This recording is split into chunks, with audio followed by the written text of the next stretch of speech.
नमस्कार, मैं हूं आपके साथ सुमित झा। आप देख रहे हैं खबर एक मिनट। फटाफट अंदाज में तमाम बड़ी खबरों के साथ हाजिर हैं हम। तो देखिए खबर एक मिनट।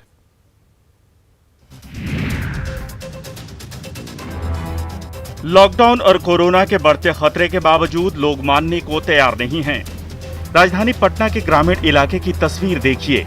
यहाँ लोग किस तरह लॉकडाउन के नियमों का पालन कर रहे हैं। तस्वीरें देखकर आप दंग रह जाएंगे कि बाजार में खरीदारी के लिए मिली छूट के समय में लोग क्या कर रहे हैं। भारी भीड़ के बीच लोग बिना मास्क के ही घूमते नजर आ रहे हैं। सवाल करने पर अलग अलग बहाने बनाए जा रहे हैं।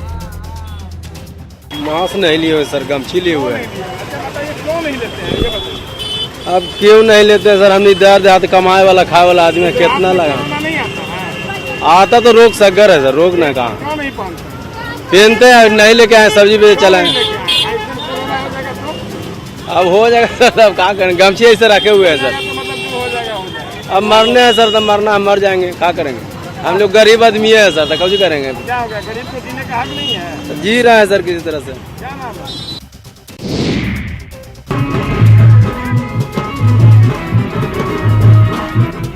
बिहार के ज्यादातर इलाकों में शादी समारोह में भी लोग नियमों की धज्जियां उड़ा रहे हैं। छपरा के रौजा में एक विवाह समारोह के दौरान लोगों ने नियमों को ताक पर रख दिया।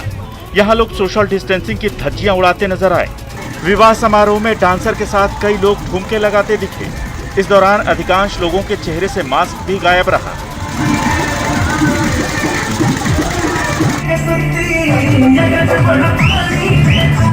ऐसा ही एक और वीडियो सामने आया छपरा के गरखा से, जहां एक विवाह समारोह के दौरान लोगों ने नर्तकियों के साथ डीजे पर जमकर ठुमके लगाए। डांस करने वालों में गरखा के सरकारी अस्पताल के एक डॉक्टर भी शामिल हैं। डॉक्टर ने न तो मास्क लगाया, न ही सोशल डिस्टेंसिंग का पालन किया।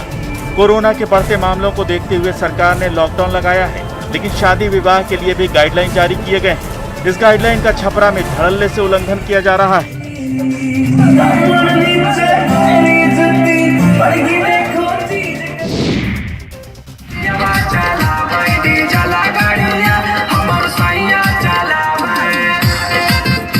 बिहार में सख्त लॉकडाउन लागू है और इसी वजह से संक्रमण की रफ्तार थोड़ी कम हुई है, लेकिन लोग अब भी लापरवाही बरत रहे हैं। शादी में 20 से ज्यादा लोगों के शामिल होने की इजाजत नहीं है, लेकिन शादी समारोह में लोग सरकार के इस निर्देश का उल्लंघन कर रहे हैं। आप अरवल के एक शादी समारोह की तस्वीर देख रहे हैं। देख सकते हैं कि कैसे लोग कोरोना के खतरे से बेखौफ हैं। भीड़ जुटाकर शादी की सारी रस्में अदा की जा रही हैं। ज्यादातर लोग बिना मास्क के ही दिख रहे हैं। सोशल डिस्टेंसिंग का कोई पालन नहीं किया जा रहा है। ये कोरोना को खुला निमंत्रण देने जैसा है। इस तस्वीर को देखकर कहा जा सकता है कि लोगों को कोरोना का कोई खौफ नहीं, ना ही इन लोगों को पुलिस और प्रशासन की कार्रवाई का खौफ।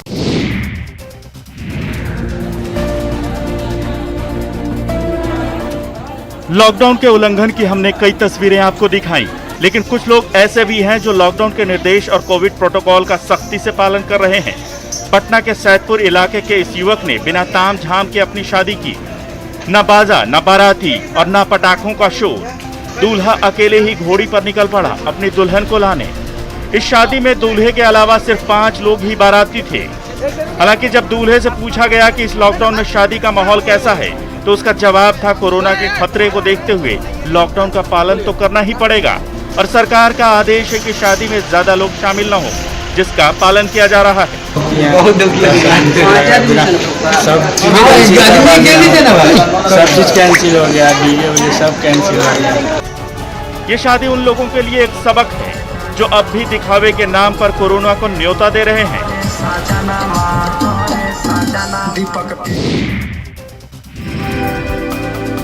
सीतामढ़ी के सुप्पी प्रखंड के बरहरवा गांव में लक्ष्मी पासवान ने अपनी शादी लॉकडाउन के नियमों के तहत की। 2 वाहनों के जरिए सिर्फ 10 लोग ही बारात में शामिल हुए। ये शादी बिना बैंड बाजे और डीजे के संपन्न हुई। दुल्हन के घर आने के बाद जो रस्में होती हैं, उसमें भी सिर्फ घर के ही सदस्य शामिल हुए। लक्ष्मी के मुताबिक कोरोना के खतरे से बचने के लिए उन्होंने शादी में भीड़ नहीं जमा करने का फैसला किया। जहां बढ़ते कोरोना के खतरे के बीच कई लोग मानने को तैयार नहीं और खुलेआम लॉकडाउन की धज्जियां उड़ा रहे हैं, वैसे में लोग इस शादी की तारीफ कर रहे हैं। मेरे परिवार के 5 लोग थे बस। हम 5 लोग थे, कोई बाजा नहीं था, कोई बैंड नहीं था, कुछ नहीं था। बस 5 लोग से बारात ले गए। मेरे परिवार के थे, मेरे 2 भाई थे, मेरे पापा थे और मैं था और एक भाई था। सरकार के गाइडलाइन का पालन करते हुए शादी की है क्या सर? जो सरकार का आदेश था उस आदेश पर हमने शादी करी है। नहीं सर, बहुत अच्छा लगा कि मतलब कि बीमारी से बचने के लिए सरकार ने जो ऑर्डर किए थे उसीलिए हमने ऐसी शादी करी। सरकार के गाइडलाइन का पालन करते हुए शादी हाँ जी की है। सर, पूरी पालन किया हमने। झारखंड के घाटशिला में चाकुलिया प्रखंड का कालियाम गांव कोरोना का दंश झेल रहा है। एक एक कर गांव में 60 लोग कोरोना संक्रमित हो चुके हैं। पूरा गांव कंटेनमेंट जोन घोषित किया जा चुका है।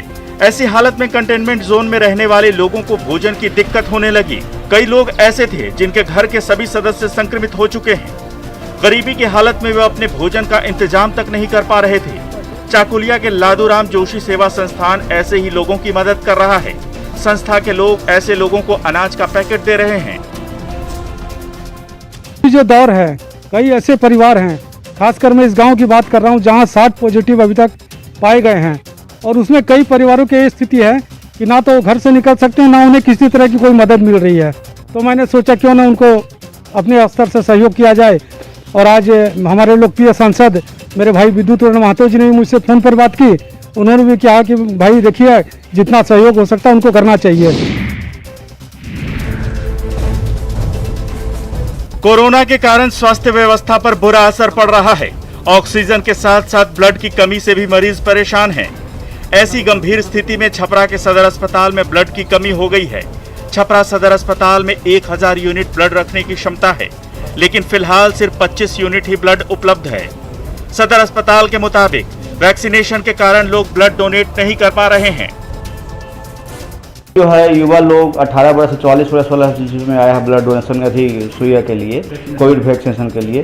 तो जो कोविड वैक्सीनेशन ले लेंगे वो 70 दिन तक ब्लड नहीं दे सकते हैं। इसके कारण लोग अब कोविड में लग गए हैं तो सुई लेने के लिए तो ब्लड देने कम आ रहे हैं। और दूसरी बात लॉकडाउन हो गया तो लोग कुछ लोग फंसे हुए जो नहीं आ पाते हैं। आम दिन में कितना रहता था ब्लड यहाँ पे? आम दिन में कभी 90-100 के लगभग रहते थे। अभी कितना है? अभी हमारे पास 24 यूनिट है। कौन कौन सा यूनिट नहीं है जो रेयर यूनिट है? अभी मेरे पास ए नहीं है ना, ए नहीं है, ओ नहीं है।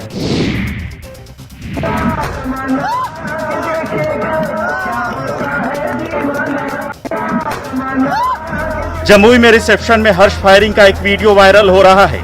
वायरल वीडियो में जमुई शहर के एक वार्ड पार्षद फिरोज आलम फायरिंग करते नजर आ रहे हैं।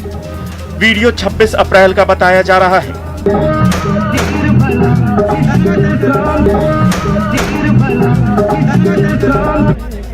जानकारी के मुताबिक इस समारोह में न तो सोशल डिस्टेंसिंग का लोगों ने पालन किया, न ही मास्क लगाया। कोरोना की दूसरी लहर के पीक के बावजूद इस समारोह में जमकर नाच गाना हुआ। बताया जा रहा है कि वार्ड संख्या 25 की पार्षद वीना देवी के बेटे की शादी का रिसेप्शन था, जिसमें फिरोज आलम ने फायरिंग की। यही नहीं, फिरोज आलम ने नई नवेली बहू के हाथों में भी रिवॉल्वर थमा दी।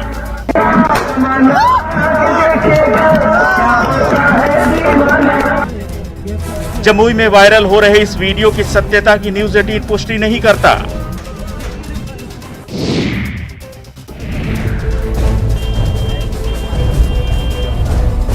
उत्तर प्रदेश की योगी सरकार से नाराज लौरिया से बीजेपी विधायक विनय बिहारी ने इस्तीफे की धमकी दी है। गंडक के दियारा इलाके में उत्तर प्रदेश सरकार नदी का नया मार्ग बना रही है, जिसका लौरिया विधायक विनय बिहारी विरोध कर रहे हैं। विनय बिहारी का कहना है कि गंडक का नया मार्ग बनाने के दौरान उनके विधानसभा क्षेत्र के करीब 70,000 लोग विस्थापित होंगे। पश्चिम चंपारण के योगापट्टी प्रखंड के अंतर्गत दियारे का क्षेत्र है, जिसमें 10 पंचायत हैं। लौरिया विधायक ने डिप्टी सीएम और जिला प्रशासन को पत्र लिखकर इसकी सूचना दी है। श्रीमान जिला पदाधिकारी जी, बहुत दुख के साथ ये कहना पड़ रहा है कि आज जो रेता में काम चल रहा है, नदी का नया मार्ग जो बनाया जा रहा है उत्तर प्रदेश सरकार के द्वारा, जिसकी अनुमति बिहार सरकार ने दी है, मुझे लगता है कि इसे आप अपने स्तर से जरा देख लें, क्योंकि हमारे यहाँ की 70,000 से ज्यादा आबादी इससे प्रभावित हो जाएगी।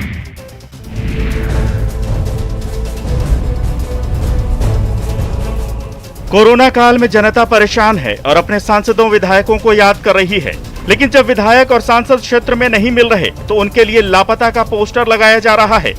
वैशाली के राघोपुर विधानसभा क्षेत्र के अलग अलग पंचायतों में कोरोना काल में गायब तेजस्वी यादव के पोस्टर लगाए गए हैं। हाजीपुर से एलजेपी सांसद पशुपति कुमार पारस के लापता होने के भी पोस्टर लगाए गए हैं।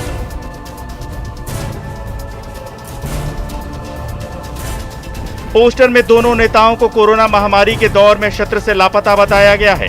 पोस्टर में लिखा है कि जो भी तेजस्वी यादव और पशुपति कुमार पारस को ढूंढ कर लाएगा उसे 5100 रुपए का इनाम दिया जाएगा।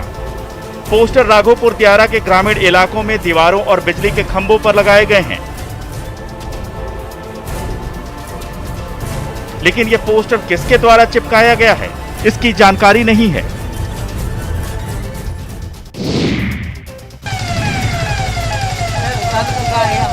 झारखंड के दुमका में जंगल के बाद अब शहरी इलाकों में भी हाथी की चहलकदमी देखी जा रही है। ये जंगली हाथी झुंड से बिछड़ा हुआ है। इस हाथी को इससे पहले काठी कुंड में भी देखा गया था।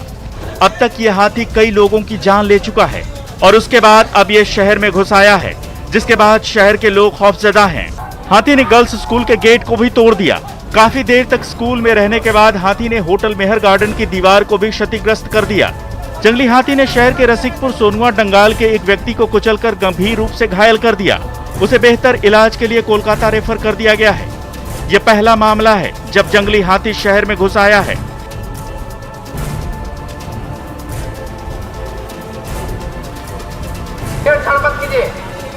वन विभाग की टीम और डीएसपी दल बल के साथ हाथी को शहर से भगाने के लिए देर रात तक मेहनत करते रहे।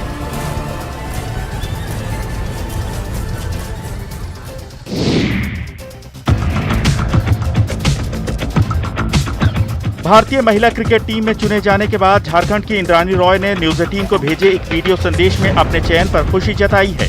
उन्होंने तमाम लोगों का शुक्रिया अदा किया है जिन्होंने इस सफर में उनका साथ दिया और उनका हौसला बढ़ाया। इंद्राणी रॉय पिछले 3 साल से झारखंड के लिए खेल रही हैं। इंग्लैंड का दौरा करने वाली भारतीय महिला टीम में इंद्राणी को शामिल किया गया है। विकेटकीपर और बाएं हाथ की बल्लेबाज इंद्राणी रॉय ने हाल के दिनों में लगातार बेहतर प्रदर्शन किया है। डेब्यू हुआ था, मैं बंगाल से खेलती थी 2014 में, और उसी टाइम टेस्ट होना बंद हो गया था, टेस्ट क्रिकेट, और अभी हो रहा है इतना सालों बाद। और उस टाइम मेरा सपना था टेस्ट खेलने का, और मेरा फर्स्ट मेरे को अपॉर्चुनिटी मिला है, और वो भी टेस्ट के लिए। I think very big day, big news for me as well as for my family. मैं यही कोशिश करूँगी कि मैं अपना बेस्ट कंट्रीब्यूट कर सकूँ जब भी मौका मिले। ऑक्सीजन संकट से जूझ रहे मधेपुरा के JKTMH अस्पताल के लिए राहत की खबर है। ऑक्सीजन सिलेंडर की कमी को देखते हुए कॉलेज परिसर में सरकार की ओर से क्रायोजेनिक ऑक्सीजन टैंक लगाया जा रहा है। इसके लिए निर्माण कार्य तेजी से चल रहा है। मेडिकल कॉलेज में विधि व्यवस्था के लिए तैनात उप विकास आयुक्त विनोद प्रसाद सिंह के मुताबिक 10 से 15 दिनों में निर्माण कार्य को पूरा कर लिया जाएगा। एक मिनी ऑक्सीजन प्लांट यहाँ पे लगाया गया था, और अब यहाँ पे 3 क्रायोजेनिक टैंक लगाए जा रहे हैं, जिससे कि बाहर से जब लिक्विड ऑक्सीजन आएगा तो यहाँ इस टैंक में उसको जमा किया जाएगा और फिर यहाँ से सप्लाई किए जाएंगे।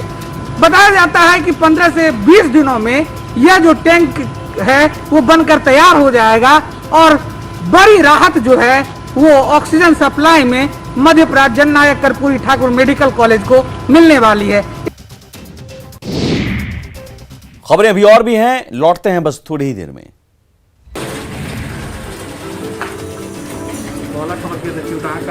सिलाई मशीन की सुई ऊपर नीचे हो रही है और कपड़े के छोटे छोटे टुकड़े जुड़कर मास्क का रूप लेते जा रहे हैं। पाँव के जोर से सिलाई मशीन का पहिया घूम रहा है तो कलाई के कमाल से रंग बिरंगे मास्क का ढेर लगता जा रहा है। बगहा के बाशिंदों को कोरोना की मार से बचाने के लिए ये जीविका दीदियां मास्क बनाने के लिए सिलाई मशीन पर दिन रात पसीना बहा रही हैं। बगहा की जीविका दीदियां मास्क बनाकर रोजी रोटी तो चला ही रही हैं, तो उनके हाथों बने मास्क पहनकर बगहा में महामारी के खिलाफ लड़ाई को और गति मिलती दिख रही है। जो हम लोग मास्क बना रहे हैं दीदी का, जैसे कि बचाव के लिए, कोरोना के बचाव के लिए। 97 साल की दादी अम्मा के चेहरे पर झलक रही है वो खुशी है जो कोरोना जैसी महामारी से 15 दिन तक लड़ने और इसे हराने के बाद मिली है। ये है जेल में बंद पूर्व सांसद आनंद मोहन की मां गीता देवी, जिन्होंने उम्र के उस मोड़ पर इस जानलेवा बीमारी को मात दे दी जब ज्यादा उम्मीद नहीं बचती है। लेकिन दिलेरी और मजबूत इच्छा शक्ति की बदौलत उन्होंने दिखा दिया कि कोरोना पर हर हाल में जीत तय है। पूरा देश में फैलल है, लेकिन डरना नहीं चाहिए केकरो। हम जब 97 बरस के उम्र में लड़ के घर में रह के अपन हिफाजत के ठीक भए सकै छी, तो देश के बाल बच्चा जवान सबके और साहस बढ़ना चाहिए जे हमरा देश में लड़ के अपन ठीक है। किया डरब किया ओहि बीमारी से, महामारी के फैल गए, बहुत आदमी डर से मर गए, लेकिन नहीं करना चाहिए।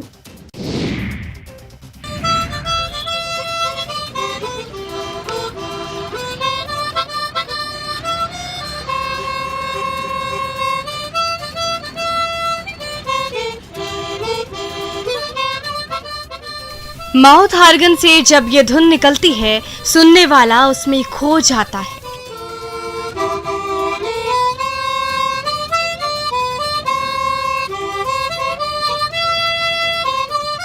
ये है माउथ ऑर्गन के जादूगर पी आनंद राव। पुराने जमाने के इस मशहूर वाद्य यंत्र पर जब वो अपने सुरों का कमाल दिखाते हैं, तो उससे निकलने वाली स्वर लहरियां कानों में ऐसा रस घोलती हैं कि पूछिए मत। एक समय वो भी था जब माउथ ऑर्गन के सुरों का जादू देश की युवा पीढ़ी के सिर पर चढ़कर बोलता था।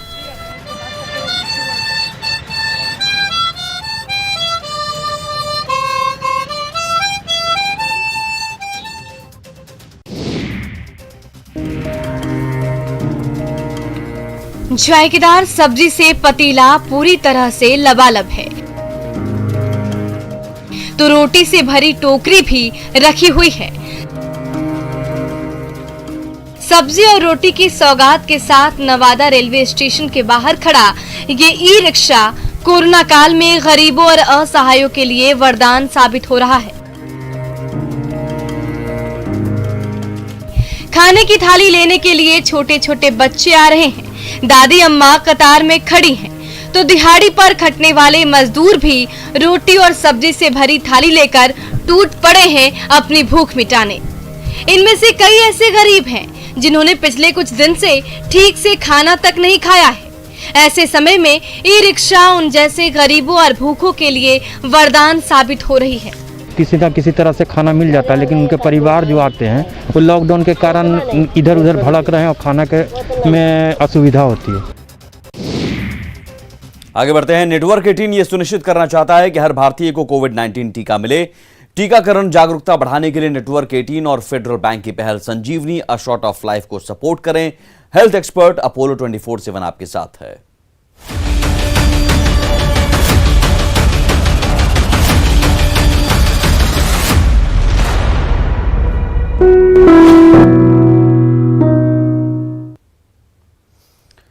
और इसी के साथ इस बुलेटिन में इतना ही। आगे भी खबरों का सिलसिला लगातार जारी है। नमस्कार।